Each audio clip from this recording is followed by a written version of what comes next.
السلام علیکم ناظرین، میں ہوں منصور علی خان. اپنے ڈیلی چینل کے اوپر آپ کو خوش آمدید کہیں گے. پچھلے 12 گھنٹے کی عام ترین خبروں کے ساتھ ایک دفعہ پھر آپ کے سامنے حاضر ہیں. آپ سے درخواست چینل کو سبسکرائب کرنا مت بھولیے, بیل آئیکن پریس کیجیے. اگر آپ کو ہماری ویڈیو پسند آئے اسے لائک اور شیئر ضرور کیجیے گا. اچھا جی, ایران امریکا کے حوالے سے اور خاص طور پہ سعودی عرب اور یمن کے درمیان یا حوثیوں کے درمیان جو مسائل ہیں, جو اپڈیٹس ہیں, وہ میں ابھی تھوڑی دیر میں آپ کے ساتھ جو ہے وہ شیئر کروں گا. لیکن اس ویلاگ میں سب سے پہلے بات کریں گے آج آزاد کشمیر میں جو الیکشنز منعقد ہوئے ہیں, سب سے پہلے اس کے بارے میں بات کریں گے. پھر میں دیگر خبروں کی طرف جو ہے اس کے بعد آؤں گا. سب سے پہلے تو جناب, آزاد کشمیر قانون ساز اسمبلی کے انتخابات کے پہلے مرحلے میں, یہ مختلف مراحل ہیں, تو پہلے مرحلے کے جو الیکشنز ہیں وہ آج منعقد ہوئے. صبح 8 بجے سے لے کے پہلے شام 5 بجے تک پولنگ کا وقت تھا, لیکن اس کے بعد بتایا گیا کہ پولنگ کا وقت جو ہے 1 گھنٹہ بڑھا دیا گیا ہے. ذہن میں رکھیے گا کہ الیکشنز کے اندر جو افراد اس کے بعد پولنگ اسٹیشن کے اندر موجود ہوتے ہیں انہیں پھر ووٹ ڈالنے کا حق جو ہے وہ حاصل ہوتا ہے. آج میرپور ڈویژن کے 3 اضلاع میرپور, کوٹلی اور بھمبر کے 13 حلقوں کے اندر جو ہے وہ انتخابات ہو رہے تھے.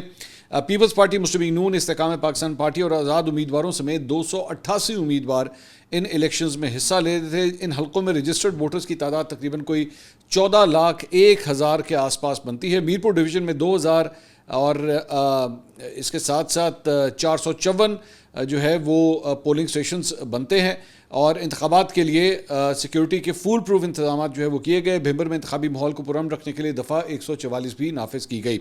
ادھر آزاد کشمیر کے علاقے بھمبر میں دربار بابا شادی شہید کے پولنگ اسٹیشن پر ہنگامہ آرائی کے دوران شرپسندوں نے پولنگ باکس جو ہے وہ چھین کر اسے آگ لگا دی, جس کے بعد فائر بریگیڈ کا عملہ وہاں پہ بلانا پڑا. اور بتایا گیا ہے کہ اس پولنگ باکس کے اندر, اس بیلٹ باکس کے اندر جو ہے وہ 232 ووٹ اس کے اندر موجود تھے. بابا شادی شہید کے ایک پولنگ اسٹیشن کے علاوہ تمام پولنگ اسٹیشن کے اوپر صورتحال جو ہے وہ نارمل تھی.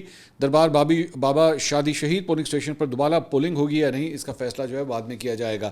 اچھا, مختلف قسم کے فی الحال ٹرن آؤٹس ہیں. اوبیسلی میرے پاس ابھی اس کا ایک نمبر نہیں ہے کہ میں آپ کو یہ بتا سکوں کہ اوور آل جو ہے وہ نمبر کیا رہا, لیکن یہ نمبر اس لیے بہت امپورٹنٹ تھا کہ آپ جانتے ہیں کہ یہاں پہ جو کالعدم عوامی ایکشن کمیٹی ہے اس کی جانب سے جو ہے وہ ہڑتال کا ایک سلسلہ جو ہے پچھلے کئی ہفتوں سے جو ہے وہ جاری تھا.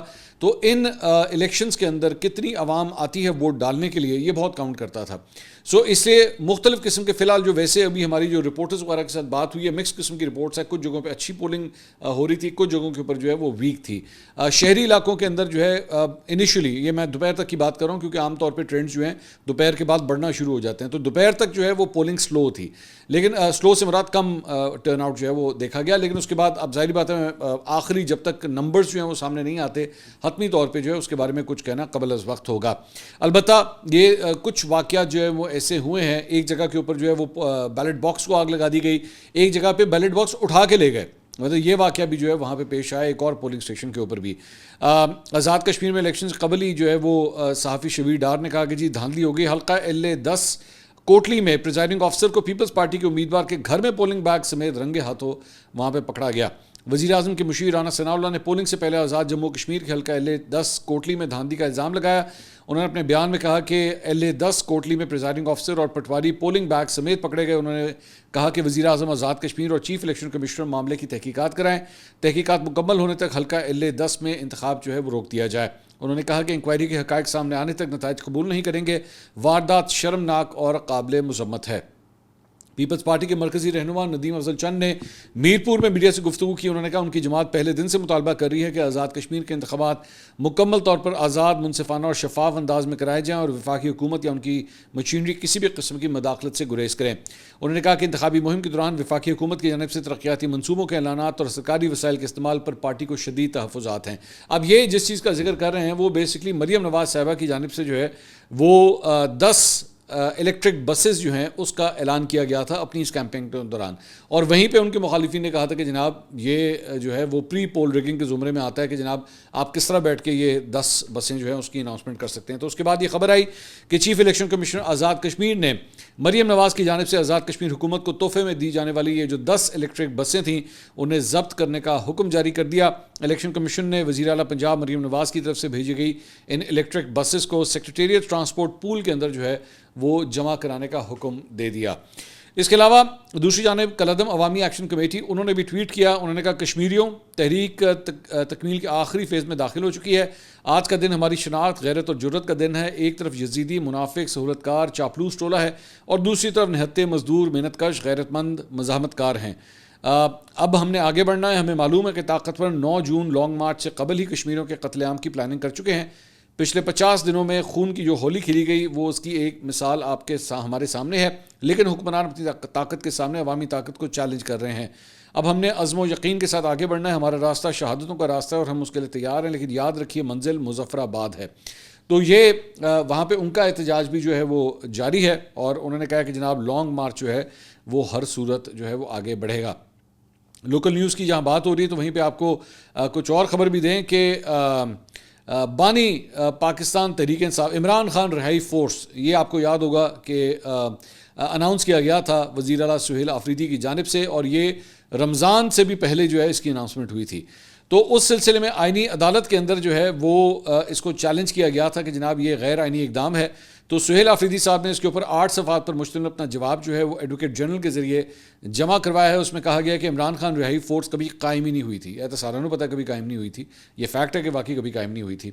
اصل اقدام بانی پی ٹی آئی رہائی امن تحریک ہے. بانی پی ٹی آئی رہائی امن تحریک پرامن غیر مسلح اور رضا کرانہ ہے، جبکہ رہائی امن تحریک میں کسی مسلح ڈھانچے یا نجی ملیشیا کا وجود نہیں ہے. انہوں نے جواب میں کہا کہ آئینی درخواست سیاسی مقاصد اور غلط بیانی پر مبنی ہے. آئینی درخواست قبل از وقت فرضی اور ناقابل سماعت ہے. درخواست گزار بنیادی حقوق کی خلاف ورزی کرنے میں ناکام رہا. رہائی تحریک کو آئین کے آرٹیکل 16، 17 اور 19 کا تحفظ جو ہے وہ حاصل ہے. اس کے ساتھ ساتھ بلوچستان سے جو ہے وہ ایک خبر آئی ہے جہاں پہ بتایا گیا ہے کہ بی ایل اے کے دہشت گردوں نے کوریئر کمپنی کے 2 ملازمین کو وہاں پہ اغوا کر لیا ہے اور 2.5 کروڑ روپے تاوان کا مطالبہ کیا گیا ہے. بلوچستان کے علاقے کھڈکوچا میں کالعدم تنظیم بلوچ لبریشن آرمی کے نے دہشت گردی نہیں بلکہ اغوا برائے تاوان اور دیگر جرائم میں بھی جو ہے اب اپنا کام شروع کر دیا ہے.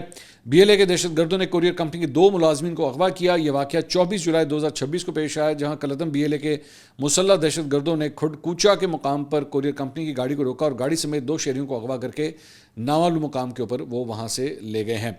اب کچھ انٹرنیشنل خبروں کی طرف جناب چلتے ہیں. ہم انشاءاللہ کوشش کریں گے کہ اگلے ویلاگ میں جو ہے وہ آپ کو آزاد کشمیر کے جو الیکشنز ہو رہے ہیں اس کے تحتین اپڈیٹس اور رزلٹ جو ہیں اس میں ہم آپ کو دے سکیں. لیکن ایک اور خبر انٹرنیشنل خبروں کی طرف جانے سے پہلے اور وہ یہ ہے کہ اسٹیٹ بینک آف پاکستان نے اپنی مانیٹری پالیسی کا اعلان کر دیا ہے جو کہ 11.5% کے اوپر برقرار رکھی گئی ہے. آج اس کی فارمل اناؤنسمنٹ ہونی تھی. مانیٹری کمیٹی ہے اسٹیٹ بینک آف پاکستان کی، اس کا اجلاس آج ہوا اور اس میں آئندہ 1.5 ماہ کے لیے جو مانیٹری پالیسی ہے اس کا اعلان کیا گیا اور 27 اپریل سے یہ پالیسی ریٹ جو ہے وہ 11.5% کے اوپر اس وقت موجود ہے. کاروباری ہفتے کے پہلے دن پاکستان سٹاک ایکسچینج نے بڑا پازیٹیولی جو ہے وہ ریاکٹ کیا ہے اور سرمایہ کاروں کی بھرپور خریداری کے باعث 100 انڈیکس میں 7,000 سے بھی زائد پوائنٹس کا اضافہ نمایاں ہوا. اس کی وجوہات ابھی جب میں انٹرنیشنل خبروں کی طرف آؤں گا تب آپ کو آئیڈیا ہونا شروع ہوگا. اور یہ بتایا گیا ہے کہ ایک وقت میں 1,78,588 پوائنٹس کے اوپر جو ہے وہ سٹاک مارکیٹ دیکھی گئی ہے. اور دوسری جانب اب جو وجوہات ہیں ذرا اس طرف آنا شروع ہو جاتے ہیں. عالمی مارکیٹ کے اندر جناب خام تیل کی قیمتوں کے اندر جو ہے وہ ایک نمایاں کمی اس وقت ریکارڈ کی جا رہی ہے. انٹرنیشنل آئل پرائسز جو ہیں وہ اب کمی کی طرف ایک دفعہ پھر سے جانا شروع ہو گئی ہے اور as I speak right now تو جو آئل پرائس ہے وہ تقریباً $89-89 کے آس پاس جو ہے بلکہ 89.94 اس وقت ٹریڈ ہو رہا ہے جب میں یہ ویلاگ ریکارڈ کر رہا ہوں. لیکن یہ اب سے 10 منٹ پہلے کا مطلب آخری ریٹ ہے تو 87, 88, 89 یعنی 90 کے نیچے سے بھی 90 سے بھی جو ہے وہ نیچے آ گیا ہے. جبکہ پچھلے ہفتے یہ ایک موقع کے اوپر جو ہے وہ $100 سے بھی اوپر چلا گیا تھا. تو ایک دم اس کے اندر جو ہے وہ یہ کیونکہ چند پازیٹیو ڈیولپمنٹس ہوئی ہیں پچھلے 2-3 دن کے اندر اس کی وجہ سے آئل پرائسز جو ہیں وہ $100 سے کم ہو کے اب $90 سے بھی نیچے آ گئی ہیں. اب اس کمی کے بعد جو ہے وہ اب تک بتایا گیا تقریباً 8% جو ہے وہ اس کے اندر یہ گراوٹ ریکارڈ کی گئی ہے انٹرنیشنل آئل پرائسز کے اندر. اور اس کے ساتھ ہی ساتھ یہ ایکسپیکٹ کیا جا رہا ہے کہ چونکہ انٹرنیشنل آئل پرائسز جو ہیں وہ کم ہوئی ہیں آج رات کو میں نہیں جانتا آپ یہ ویلاگ کب دیکھ رہے ہوں گے لیکن آج رات کو جب دوبارہ پیٹرول کی اور ڈیزل کی پرائسز جب سامنے آئیں گی تو موسٹ پرابلی ہو سکتا ہے کہ اس کے اندر کمی ریکارڈ کی جائے کیونکہ ہمیں تو یہی بتایا گیا تھا کہ جناب اس کا تعلق جو ہے وہ انٹرنیشنل آئل پرائسز. تو اگر انٹرنیشنل آئل پرائسز کا تعلق ہے تو پھر آج ایک بڑی کمی بھی اس کے اندر جو ہے وہ ایکسپیکٹ کی جانی چاہیے، چونکہ تقریباً $10 کی جو ہے 10 سے بھی زیادہ ڈالرز کی جو ہے فی بیرل اس کے اندر کمی ریکارڈ کی گئی ہے۔ اس کے علاوہ شپنگ ڈیٹا فراہم کرنے والے ایک ادارے کے مطابق یمنی حوثیوں کی جانب سے بحر احمر کے ساحل پر سعودی تیل کی تنصیبات کو نشانہ بنانے کے بعد اتوار کے روز باب المندب کا جو آبنائے ہے اسے گزرنے والی جو شپنگ ٹریفک ہے، بحری ٹریفک ہے، اس میں ایک نمایاں کمی دیکھی گئی ہے، اور ہفتے کے اختتام پر آبنہ ہرمز کے ذریعے بحری آمد و رفت بھی کم سطح کے اوپر برقرار رہی۔ اتوار کو صرف 11 تجارتی بحری جہاز جو ہے باب المندب سے گزرے، جو کئی ماہ کے دوران سب سے کم تعداد ہے۔ بحری آمد و رفت میں اس خلل کے باعث گزشتہ ہفتے مشرق وسطیٰ، یورپ اور افریقہ میں خام تیل کی حقیقی ترسیل کے نرخ 2 ماہ کی بلند ترین سطح کے اوپر پہنچ گئے تھے۔ 11 جہازوں میں سے 7 جہاز جو ہے وہ آئل ٹینکرز بتائے جاتے ہیں جن کے اندر تیل جو ہے وہ ٹرانسفر کیا جا رہا تھا، جن میں سے 13 بحر احمر میں داخل ہوئے۔ ڈیٹا کے مطابق ان میں سے 2 بڑے خام تیل بردار جہاز تھے جو سعودی خام تیل لوڈ کرنے کے بعد بندرگاہ ینبع کی جانب جا رہے تھے، جبکہ تیسرا جہاز روس سے منسلک بتایا جاتا ہے۔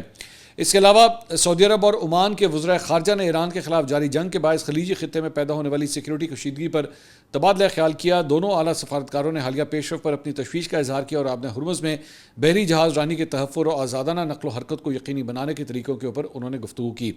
اس کے علاوہ ایک اور خبر جو ہے وہ یہ رپورٹ کی جا رہی ہے کہ یمن میں حوثیوں نے جو ہے وہ ایک ترکی کا بنا ہوا ڈرون، اکینی ڈرون جسے کہا جاتا ہے، جو کہ ان کے مطابق وہ یہ کلیم کرتے ہیں کہ یہ سعودی عرب کے استعمال میں تھا، اسے شوٹ ڈاؤن کیا ہے، اور اس ایک ویڈیو بھی جو ہے یہ ایران کی جانب سے، ایرانی میڈیا کی جانب سے جو ہے وہ شیئر کی گئی ہے، جس میں دیکھا جا سکتا ہے کہ حوثی جو ہیں وہ ننگے پاؤں جو ہے وہ ٹریول کر رہے ہیں اور ان کی جانب سے جو ہے یہ اٹیک کیا گیا ہے۔ اس کے علاوہ ایران کے سرکاری نشریاتی ادارے کے مطابق 6 بحری جہازوں نے آبنہ ہرمز کے جنوبی حصے میں ایک غیر قانونی اور غیر محفوظ راستے سے گزرنے کی کوشش کی، جبکہ انہوں نے اپنے نیویگیشن اور پوزیشننگ سسٹمز جو ہیں وہ بند کیے ہوئے تھے۔ IRIB نے بتایا کہ ان میں سے ایک جہاز کو حادثہ پیش آیا، جبکہ باقی جہاز ایران کے کنٹرول کے تحت واپس خلیج کی جانب لوٹ گئے۔ یہ واقعہ پیر کی صبح پیش آیا جب امریکی فوج کی جانب سے اشتعال دلائے جانے کے بعد ان بحری جہازوں نے مذکورہ راستہ اختیار کرنے کی کوشش کی۔ اس کے علاوہ ایران کے ایک تجارتی بحری جہاز پر بحیرہ کیسپین میں یوکرین کی جانب سے مبینہ حملے کے بعد ایک نیا محاذ کھلنے کا خدشہ پیدا ہو گیا۔ اب آپ اندازہ کریں، ایران ورسز یوکرین کدھر، ایران کدھر، یہ بھی ایک نیا تنازع جو ہے اب سر اٹھانا شروع ہو گیا۔ برطانوی نیوز چینل کو دیے گئے انٹرویو کے مطابق یوکرینی صدر ولادیمیر زیلنسکی سے سوال پوچھا گیا کہ کیا انہیں اس بات کا خدشہ ہے کہ ایران اپنے جہاز سے متعلق حالیہ واقعے کے بعد یوکرین پر براہ راست حملہ کر سکتا ہے۔ اس کے جواب میں یوکرینی صدر نے کہا کہ ایران پہلے ہی روس کو ہتھیار فراہم کر کے ہم پر حملہ کر چکا ہے، ہمیں محتاط رہنا ہوگا اور ہر ممکن کوشش کرنی ہوگی کہ کوئی نیا محاذ نہ کھلے۔ انہوں نے کہا کہ حقیقت یہ ہے کہ ایران اور شمالی کوریا نے پہلے ہی ہم پر حملہ کیا ہے، امید ہے وہ اپنے حملے مزید نہیں بڑھائیں گے، لیکن ہمیں ہر صورت کے لیے تیار رہنا ہوگا۔ زیلنسکی نے الزام عائد کیا کہ جنگ کے آغاز سے ہی ایران نے روس کو ہزاروں شاہد ڈرونز فراہم کیے ہیں، پھر ان کی تیاری کے لیے لائسنس بھی دیے، جو یوکرین کے خلاف جنگ میں براہ راست معاونت کے مترادف ہے۔ انہوں نے یہ بھی کہا کہ یوکرین ایران پر اعتماد نہیں کر سکتا کیونکہ ایران نے کسی اشتعال انگیزی کے بغیر ہی روس کو ہتھیاروں کی فراہمی شروع کر دی تھی۔ دوسری جانب ایرانی پارلیمنٹ کی قومی سلامتی اور خارجہ پالیسی کمیٹی کے سربراہ ابراہیم عزیزی نے کہا ہے کہ ایران کے خلاف کسی بھی حملے کی ہمیشہ قیمت چکانی پڑتی ہے۔ امریکہ اور اسرائیل اس حقیقت سے بخوبی آگاہ ہیں۔ ابراہیم عزیزی کا کہنا تھا کہ یوکرین کو بھی شاید جلد احساس ہو جائے گا کہ ایران اپنے خلاف کی جانے والی کارروائیوں کا جواب دیے بغیر نہیں رہتا۔ اس کے علاوہ ایرانی دفتر خارجہ کے ترجمان نے تہران میں نیوز بریفنگ دی۔ انہوں نے کہا فی الحال امریکہ کے ساتھ براہ راست مذاکرات نہیں ہو رہے، ثالثوں کے ذریعے پیغامات کا تبادلہ جاری ہے، آبنہ ہرمز اب بھی بند ہے، ہماری پوزیشن میں کوئی تبدیلی نہیں آئی ہے۔ ایران نے واشنگٹن سے مذاکرات دوبارہ شروع کرنے کی درخواست نہیں کی۔ ایران امریکہ کو جنگ اور امن کے وقت کا تعین نہیں کرنے دے گا۔ امریکہ نے مفاہمتی یادداشت تمام شقوں کے خلاف ورزی کی ہے۔ عمان کے ساتھ آبنہ ہرمز کے انتظام پر مثبت بات چیت ہوئی۔ عمان کے ساتھ مذاکرات کا مقصد آبنہ ہرمز میں محفوظ راستہ قائم کرنا ہے۔ ہم اپنے مفادات کے مطابق ملک کا دفاع جاری رکھیں گے۔ یوکرین کی خطرناک مہم جوئی کا جواب ضرور دیا جائے گا۔ یوکرین کا ایرانی جہاز کو نشانہ بنانا ایک خطرناک اقدام تھا۔ ایران کے خلاف فوجی جارحیت کی بنیادی ذمہ داری امریکہ پر عائد ہوتی ہے۔ خطے کے بعض ممالک کی جنگ میں شرکت کو بھی نظر انداز نہیں کر سکتے۔ توقع ہے کہ خطے کے ممالک امریکی کارروائی میں مزید تعاون نہیں کریں گے۔ امریکہ کو یہ فیصلہ نہیں کرنے دیں گے کہ جنگ کب ہوگی اور امن کب ہوگا۔ سفارتی راستہ اپنے قومی مفادات کے مطابق اختیار کریں گے۔ امریکہ کا خیال تھا کہ ایران جنگ کے 3 دن میں شکست تسلیم کر لے گا۔ توانائی کی قیمتیں بڑھتی ہیں تو امریکہ مذاکرات کی بات کرنے لگتا ہے۔ ایران پر حملے کے بعد امریکہ خود مشکلات میں پھنس چکا ہے۔ اچھا، یہ فیکٹ ہے کہ پچھلے 2 دن کے اندر جو ہے ایران اور امریکہ کے درمیان کسی قسم کی آپس میں کوئی گولہ باری نہیں ہوئی ہے.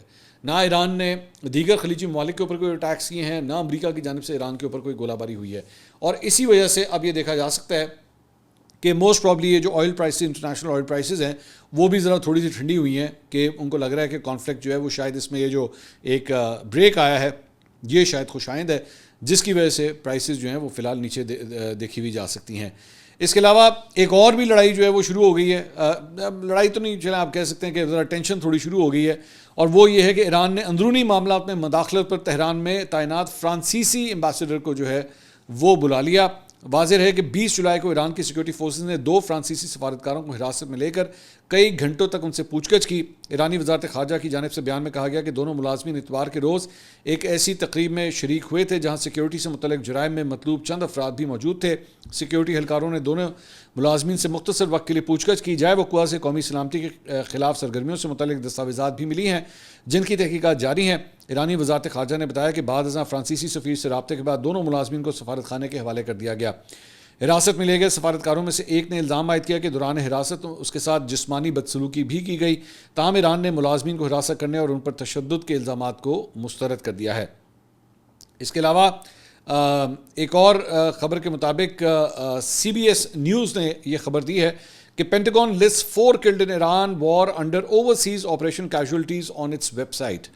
پینٹاگون کی وہ ویب سائٹ جو بیسیکلی فوجی تنازعات میں ہلاک یا زخمی ہونے والے اہلکاروں کے بارے میں عوام کو معلومات فراہم کرتی ہے، اب جولائی میں اردن اور عراق میں ہلاک ہونے والے 4 امریکی فوجیوں کو اوورسیز آپریشنز کی ہلاکتوں کے زمرے میں وہ درج کر رہی ہے. یعنی وہ ایکسیپٹ کر رہی ہے کہ اردن میں اور عراق میں جو اٹیکس ہوئے تھے ایران کی جانب سے، اس میں کم از کم 4 فوجی اہلکار جو ہے وہ مارے گئے ہیں، جبکہ ایران کے ساتھ جنگ کے دوران ہلاک ہونے والے دیگر 14 فوجیوں کو اس سے الگ شمار کیا گیا. یعنی یہ جو کانفلکٹ پہلے ڈائریکٹلی ایران کے ساتھ ہو رہا تھا اس میں 14 امریکی فوجی اہلکار جو ہے وہ مارے گئے، اور اب یہ 4 اور ہیں، تو کل اب تک جو مارے جانے والے امریکی فوجی ہیں ان کی تعداد اب 18 ہو چکی ہے.